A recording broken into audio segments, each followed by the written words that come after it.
Tema do ciclo.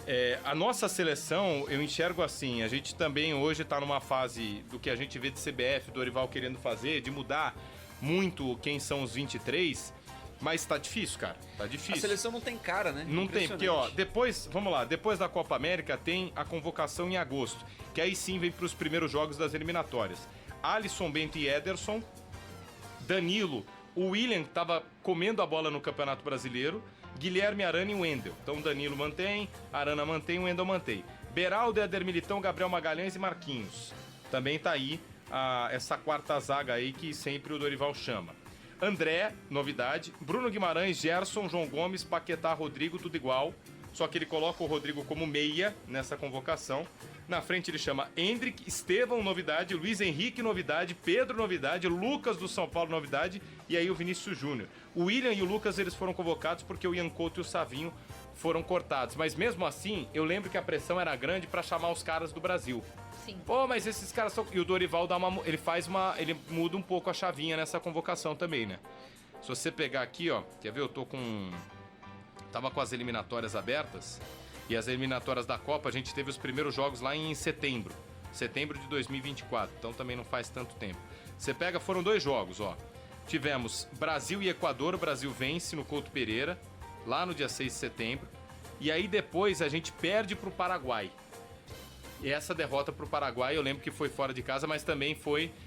ela foi muito criticada porque a gente não perdia pro Paraguai não sei quantas décadas. Eu acho que tá faltando aqui, até você falou dos jogadores brasileiros, acho que o Matheus Pereira não tá nessa lista, ele foi chamado também num adicional, acabou ficando de fora do nosso levantamento aqui, mas mais uma prova, né, de que o Dorival arriscou bastante e não deu sequência, de novo, ele coloca o Lucas numa convocação que parece ser uma homenagem ao trabalho que ele fazia no São Paulo, né, e também um cara com quem ele foi campeão no ano anterior e, enfim, nutre algum carinho, mas depois não leva mais, não leva nem em consideração o que ele continuou fazendo no São Paulo. Então, algumas escolhas do Dorival a gente consegue questionar, colocar o Rodrigo como meia ali, tendo esses caras à disposição, foi o Rodrigo titular, né? A gente lembra disso, o Rodrigo foi o titular e não deu chance para esses caras jogarem. Então, é uma convocação em agosto que parece mais uma vez que nem o Dorival tem certeza do trabalho que ele estava fazendo, para onde que ele queria levar essa seleção brasileira. Um pouco perdido, né? Sim, cara, eu senti muito disso. E a gente também teve um período com o Fernando Diniz, né? Pensando em ciclo de seleção brasileira, que aí também vale a gente trazer aqui um ponto. O Diniz, ele repetia muito o que o Tite já fazia na seleção. A gente não via essa novidade. Quando o Dorival Júnior ele assume, cria-se a sensação de que agora a gente teria uma novidade, porque era um treinador que estava no futebol brasileiro. Apesar do Diniz também treinar o Fluminense naquela época, ele não trazia novidades para a seleção. Enquanto isso, o Dorival Júnior, ele traz alguns jogadores que atuam no futebol brasileiro.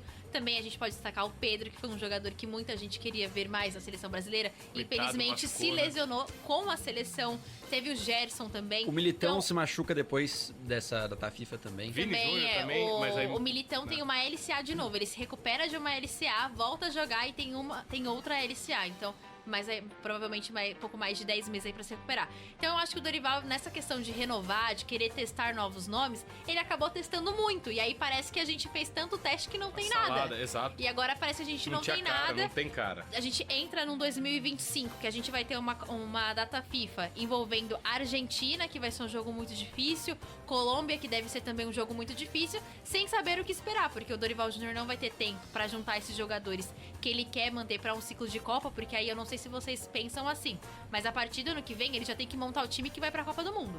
Ele não tem muito o que fazer. Daqui a Copa daqui a é pouco meio ele vai de ter um ano 2026. pra Copa. Exatamente. Daqui a pouco é um ano pra Copa, exato. Junho de 2026 a Copa do Mundo. Ano que vem, a primeira data FIFA já tem que ser o time que ele quer levar pra Copa do Mundo. Ele não pode mais ficar levando um monte de jogador, testando.